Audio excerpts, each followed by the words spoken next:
Muy buenas noches. Agradecemos la convocatoria. Para quienes no conocen nuestra tarea, Centro de Informes OVNI, tenemos la intención de hacer, o la tarea nuestra es hacer docencia en este tema. ¿Todos han venido allá al CIO? No. La primera vez. ¿Quién más? La primera vez. ¿Conocen a Jorge Suárez? De los que vinieron la primera vez. Ustedes no. Bien. Entonces vamos a hacer una reseña pequeña. Centro de Informes OVNI nace en el año 98, dada la cantidad de turistas que se vinieron así en avalancha sobre Capilla del Monte interesados en la temática OVNI, que nace por allí en el año 86, cuando una nave pasó y dejó una huella por este lugar. En ese momento Jorge Suárez era secretario de gobierno de la Municipalidad de Capilla del Monte, y las causalidades hicieron que él estuviera de cerca al segundo día, mirando esa huella allí en la Sierra del Pajarillo. Y él, hasta sus últimos días, siempre dijo: tuve la inconsciencia de ir no a mi casa a tomar mate después de haber escuchado a la abuela y al niño que fueron los testigos, y me fui a la municipalidad a llamar a Radio Universidad, porque él tenía la cartera de turismo. Y eso fue suficiente para que Telam levantara la noticia y la repartiera por todo el planeta. Al día siguiente ya tenía llamadas de California, de Houston, porque el tema llamó la atención. Por eso se convirtió él en un referente en el planeta, de muchísima prensa y investigadores de todas partes del mundo. Tomó el tema de una manera muy objetiva y eso hizo que trascendiera en el tiempo. Tal es así que por eso continuamos este legado de Jorgito después de que se nos fue el 15 de marzo del 2012. En esa tarea, legado de Jorge, sabiendo que la intención es informarle a la gente del común sobre todas estas realidades, hemos este año realizado lo que le llamamos el ciclo de conferencia 2014 y vamos a estar en las diferentes ciudades de Argentina, en Latinoamérica, si es posible. Tenemos un proyecto de viaje para Colombia en vehículo, y la idea es trasladar toda esta información que en el tiempo se ha venido atesorando desde las fuentes de información, no del que escucha y le parece que opina y entonces dice, no, las fuentes de información. Y en este caso ustedes van a tener la posibilidad de encontrarse con una historia fantástica en el día de hoy de Benjamín Solari Parravicini. Las causalidades de la vida nos unieron con Claudia Banchik y su familia ya hace varios años.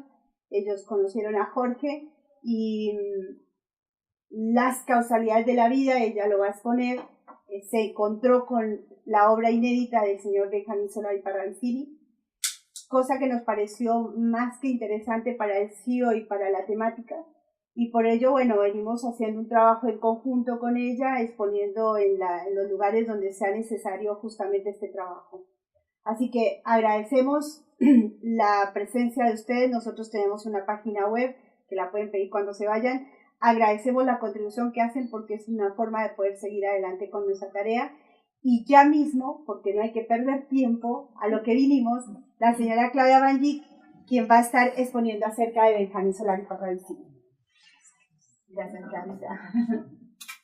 Lo hice cortito. Bueno, muchas gracias. Muchas gracias por la presencia de ustedes y bienvenidos. Gracias al CIO, al Centro de Informes OVNI. Realmente uno se siente como en casa cuando es tan bien acogido, ¿no es cierto?, con tanta bonomía por parte de, en este caso, la directora, la coordinadora de este lugar tan hermoso y tan emblemático para Capilla del Monte. Bienvenidos a los que por primera vez lo visitan.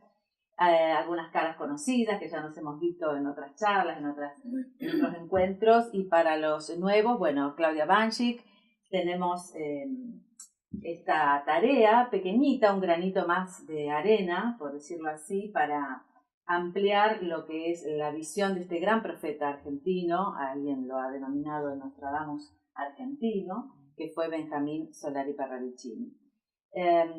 Tengo que empezar contándoles un poquito quién soy yo. Venimos a Capilla del Monte con frecuencia desde hace unos años, con mis hijas, con mi esposo que está allá atrás. Hoy no me acompañan las niñas, pero somos 4 en la familia que vamos de un lado para el otro. Y en estas cuestiones de estar visitando este lugar tan especial que es Capilla del Monte, se dio la posibilidad de tener un programa de radio. Nosotros trabajamos en radio desde hace unos años, en Buenos Aires también, en Villa Giardino, que es un pueblo que está aquí cerca. Y en ese contexto de tener un programa de radio en una FM local, que es FM Astral, es donde surge esta conexión con Benjamín Solari Parravicini. Ustedes están viendo alguno del material que vamos a compartir hoy con ustedes, coloreado por quien les habla, y vamos a ir de a poquito dándonos cuenta de qué se trata este material y cómo llega a nuestras manos. Pero tiene mucho que ver con este programa que les cuento. Y bueno, vamos a ir haciendo como puntos suspensivos en toda esta historia, porque quisiera, antes de empezar a contarles cómo llego yo al material de Parravicini, mejor dicho, cómo el material llega a mí, porque en ese momento no tenía mucha idea de quién era Benjamín, quisiera compartir con ustedes quién fue Benjamín Solari Parravicini. Hay una señal de cable que ya cambió su formato, que es Canal Infinito. Como tenía el formato anterior, hacían producciones realmente muy interesantes, ¿no? Que mucha gente nos enganchábamos con ese formato. Y bueno, una de esas producciones para la televisión que se vio en todo el mundo trataba el tema de este gran profeta nuestro, ¿no? Y olvidado, por cierto, porque hay gente que realmente no sabe de él ni ha leído sus libros, los escritos que están publicados.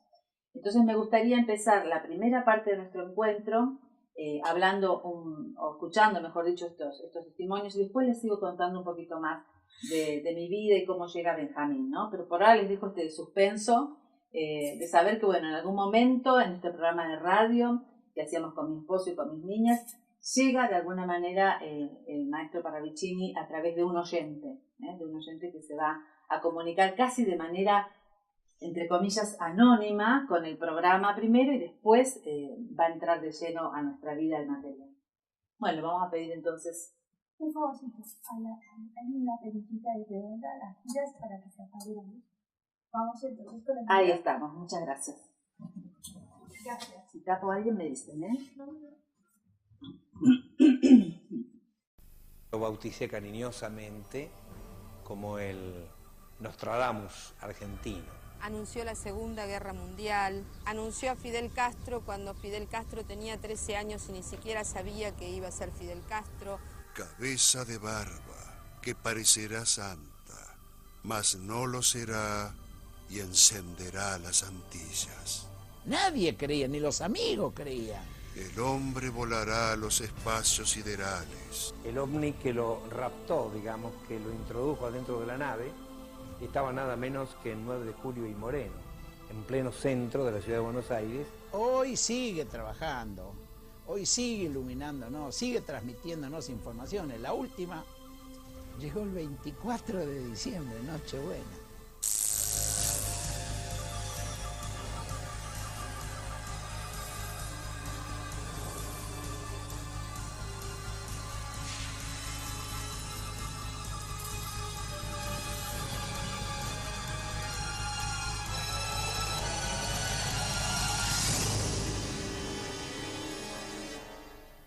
Los profetas han existido desde el inicio de los tiempos. Las personas que desarrollan ese poder, ¿podrían corregir el rumbo del hombre? ¿Seremos capaces los hombres del año 2000 de interpretar aquellas predicciones que todavía no han ocurrido?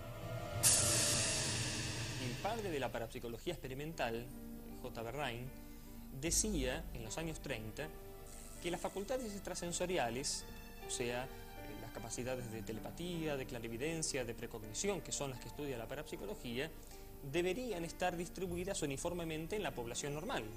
No son videntes, es decir, que ven más allá del mundo visible.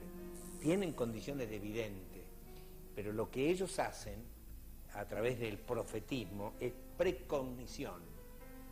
Es decir, el conocimiento previo de un hecho futuro. Son todos precognitivos. En la Argentina de principios del siglo XX, un niño nacido en cuna de oro estaba predestinado a ver el futuro. Fue quien preanunció, entre otras cosas, la Segunda Guerra Mundial, el fin de Hitler y Mussolini, la carrera espacial, el corazón artificial y el poder de Fidel Castro. Sus últimas predicciones antes de morir hablaron de los cambios del mundo, y en especial de Latinoamérica a partir del año 2002. ¿Se cumplirán estas profecías de la misma manera en que se cumplieron las anteriores? A continuación, contaremos la historia de Benjamín Solari Parravicini, el hombre que predijo el cambio fundamental para el año 2002. Yo siempre lo bauticé cariñosamente como el Nostradamus argentino, pero creo que era mejor todavía que Nostradamus, Pelón, porque fue más certero que Nostradamus. Siendo niño, el pequeño Benjamín comentaba que hablaba con ángeles, hadas y duendes. Su padre era psiquiatra y, preocupado por los amigos invisibles de su hijo, lo sometió a rigurosos exámenes médicos, pero nada hallaron. Por entonces, el pequeño Benjamín hablaba de una guerra que estallaría en el 14. Preanunciaba la Primera Guerra Mundial, y no sería ni de lejos su última predicción. Yo la memoria de él que tengo, lógicamente, es de cuando yo tenía 7, 8 años. Él ya tenía 19 años más, 26, 27 años, un hombre grande. Ya había dejado de estudiar Derecho y Medicina, que trató infructuosamente de seguir una carrera, pero no le gustaba. Y era un hombre muy, ¿cómo le podría decir? Muy concentrado en sí mismo, no era un hombre sociable. Desde el punto de vista de carácter, era un tipo casi de mal carácter.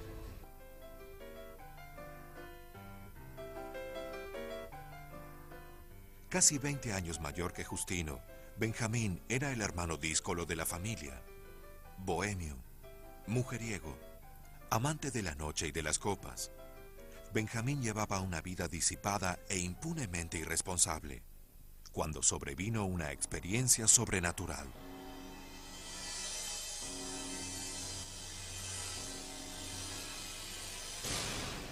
¿Podría Benjamín llevar adelante el orden que le exigían sus premoniciones? Hasta que una noche se le manifestó violentamente la aparición de una fuerza extraña, porque yo llegaba de la calle, eran las 3 de la mañana más o menos, yo ya tenía 17 años, 18. Antes de irme a la cama, como vi que estaba con luz, entré y le digo, hola, ¿qué tal? Que estábamos conversando. Me voy a dormir. Me fui a acostar y a la media hora o antes siento un ruido en la pieza del Pelón, ahí estentorio, ¿no? ¡Pah! ¿Y qué pasó? Dice, cállate, que estaba yo dibujando y veo que la pantalla esta se levantó sola.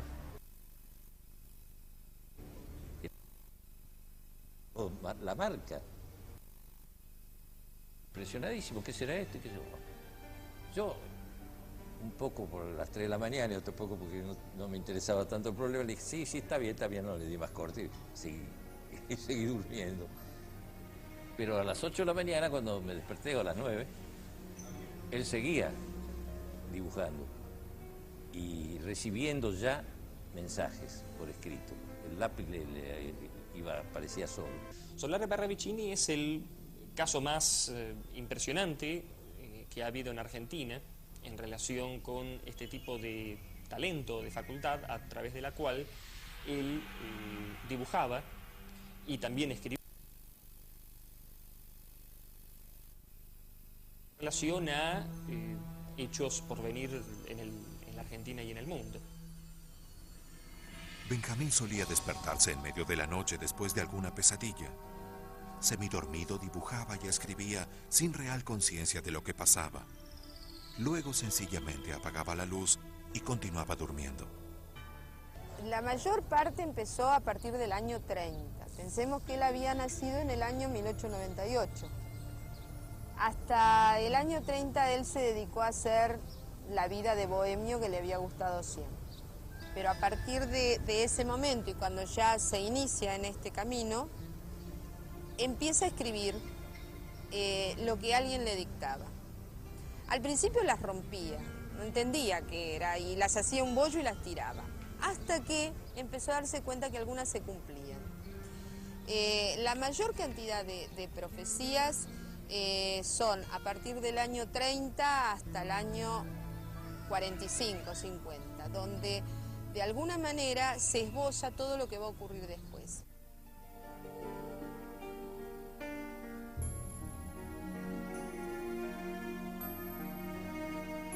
Ana Mancebo es asistente social del Hospital Tornú. Allí intenta paliar el dolor de pacientes olvidados de la mano del hombre. Los padres de Ana fueron amigos de Benjamín Solari Parravicini.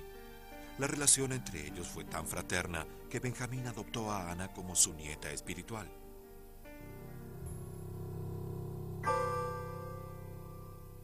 Ella asegura que Benjamín nunca lucró con sus profecías. Convencido de que un talento natural no debe cobrarse, ofrecía su servicio a quienes lo necesitaran, pero prefería no recibir nada a cambio, ni exponerse públicamente. A partir de las continuas revelaciones, Benjamín nunca volvió a ser el mismo de antes. Y cambió fundamentalmente, se hizo el hombre más bueno y más accesible, ¿no es cierto? Él decía que estaba para cumplir una misión en este mundo y ayudaba a todo el mundo que podía. Y cambió lamentablemente cambió cuando se fue de casa, porque se fue a vivir solo porque ya era un hombre grande, tenía 30 y tantos años. La vida sentimental de Benjamín fue un desastre. Después de una relación de 11 años, dejó a su novia por teléfono. Nunca le explicó personalmente los motivos de su decisión. Él no era para un matrimonio ni nada por el estilo. No es que fuera excelente persona, pero no era para tener hijos y nietos y todo lo que significa un hogar. Un amigo le propuso que manejara el Salón de Arte del Banco Municipal, función en la que estuvo varios años. Pero a pesar de provenir de una familia acaudalada, canjeaba sus dibujos por comida y cerveza en las tabernas del barrio. Incluso lo hacía con aquellos alumnos a los que enseñaba pintura y veía talentosos. Mi hermano no sabía hacer un cheque. Si usted le decía que sí un cheque, no sabía hacerlo.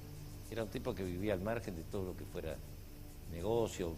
Tuvo varios negocios, que le ponía a mis padres para ver si hacía algo.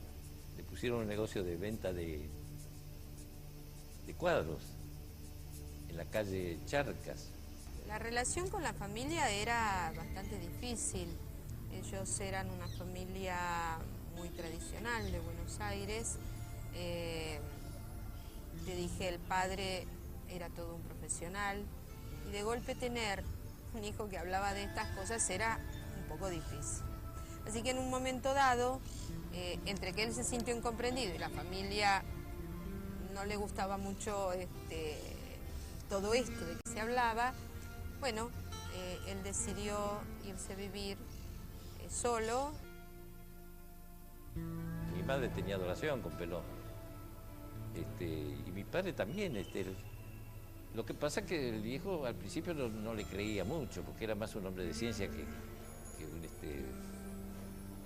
no digo un profeta, pero él lo tomaba un poco como cosas al margen de lo normal. Una tarde, mientras Benjamín rezaba en la iglesia, se le acercó una anciana que le traía un beso de su madre, quien ya había fallecido.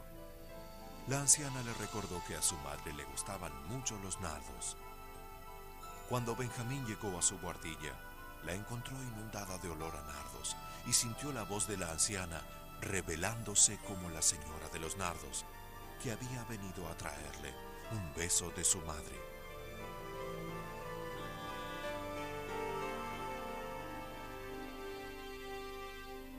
El único antecedente de artistas en la familia era Florencio Parravicini, primo de la madre de Benjamín y popular actor del teatro de varieté y del incipiente cine.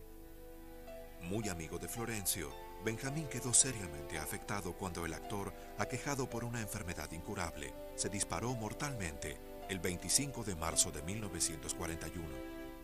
Esta era la iglesia a la que él venía frecuentemente y venía todos los domingos. Era de misa de todos los domingos. Siempre se ponía en el mismo lugar a rezar. No solamente porque era la iglesia de su barrio, sino porque, bueno, acá había descubierto el misterio de esa Virgen que él tanto había soñado y que terminó pintando. Yo creo que a mi abuelo le pasaban las cosas en sueños para que después cobraran realidad y él pudiera creer en ese mundo. Le debe haber sido muy difícil. Bueno, este era el lugar donde él encontraba paz. Ana conoció a Benjamín cuando sus poderes ya habían sido demostrados. Ella pudo reconstruir parte de la historia de su abuelo a través de sus propios relatos. Mi abuelo contaba que desde muy chiquito sentía a alguien que le hablaba al oído y que él decía que era su ángel de la guarda. A medida que fueron pasando los años, que él empezó a recibir las profecías, en una oportunidad escuchó a su ángel que le decía: vas a tener que tomar los pinceles y aprender a pintar. Mi abuelo, por supuesto, con su mente racional se espantaba de estas cosas, pero como era obediente o curioso, compró pinceles, compró tela y empezó a pintar. Él siempre dijo que su ángel le había enseñado a pintar. De hecho, le enseñó muy bien porque ganó premios internacionales. Los cuadros de Benjamín Solari Parravicini no han podido ser encontrados.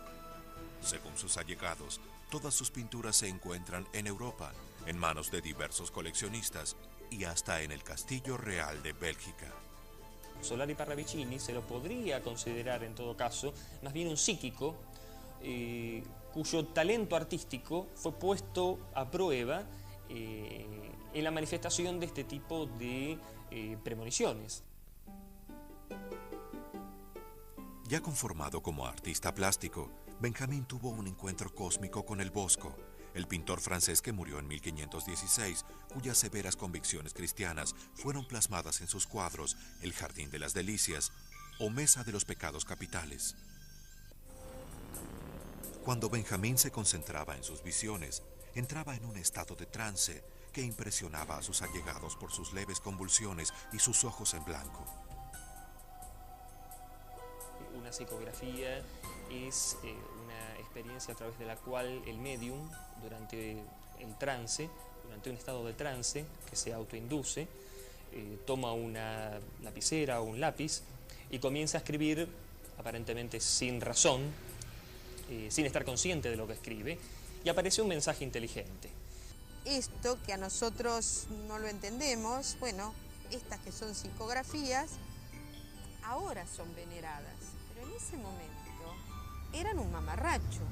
Y él era considerado por la crítica en muchas cosas como que dibujaba mamarrachos. Pero claro, él no estaba dibujando este plano, él estaba dibujando ese mundo invisible. Él dibujaba lo que le dictaban, lo que su mano hacía, y cada una tenía una explicación. Es claro que era un incomprendido. Ana recuerda la bohardilla en la que vivió su abuelo Benjamín, en la esquina de México y Tacuarí, en el popular barrio de San Telmo, en Buenos Aires. Buscando más datos sobre las predicciones de Benjamín Solari Parravicini, decidimos acompañarla a aquel lugar después de casi 20 años donde lo vio por última vez. Hola, soy Ana, la nieta de Solari Parravicini. ¿Puedo pasar?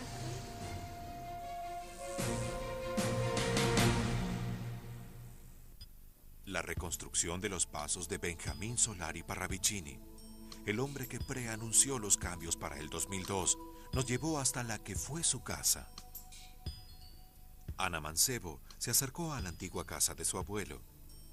Pero allí, como si la mano de Benjamín hubiera intervenido, otra mujer, reponiéndose de sus heridas, la atiende con deferencia. Es Laura Bonaparte, quien pertenece a la agrupación Madres de Plaza de Mayo. Él era de Leo.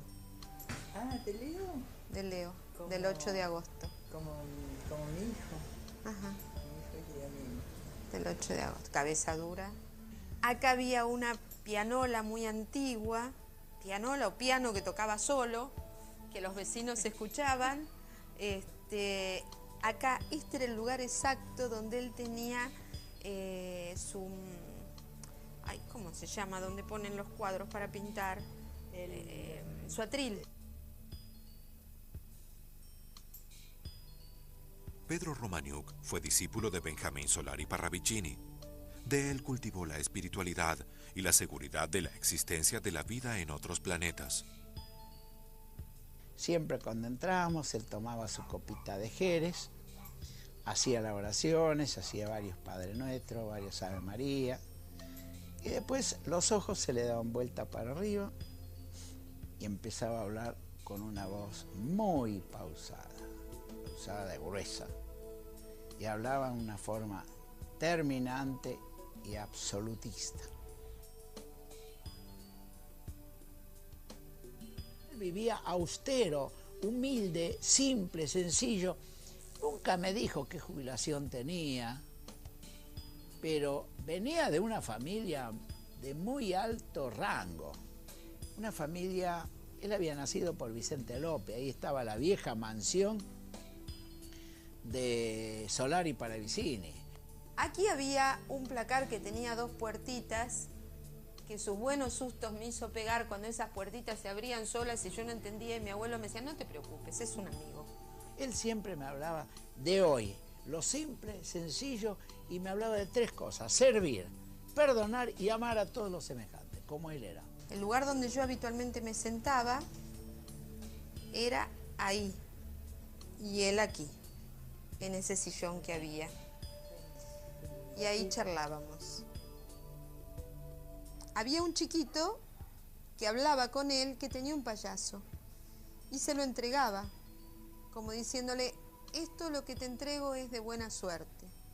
Cuando, oh sorpresa, se encuentra el payaso sentado en esa hamaca, el mismo que él había soñado.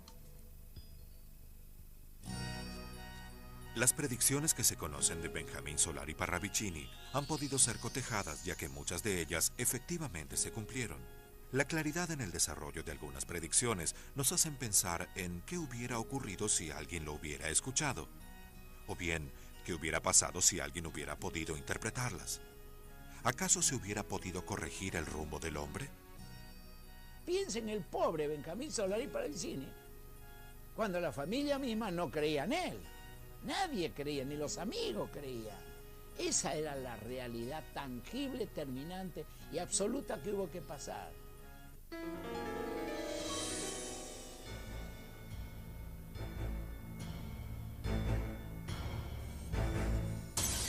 Estábamos almorzando cuando se había suicidado Alfonsina Storni la noche anterior, que no sé si fue en el año 38, creo, por ahí.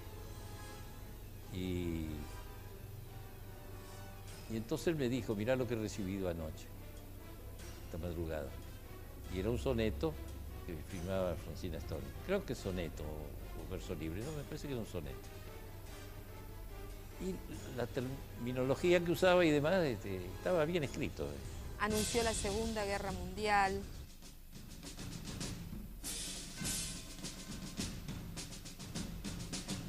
En momentos en que Hitler y Mussolini estaban en su apogeo, solo una profecía pudo determinar el trágico y común final.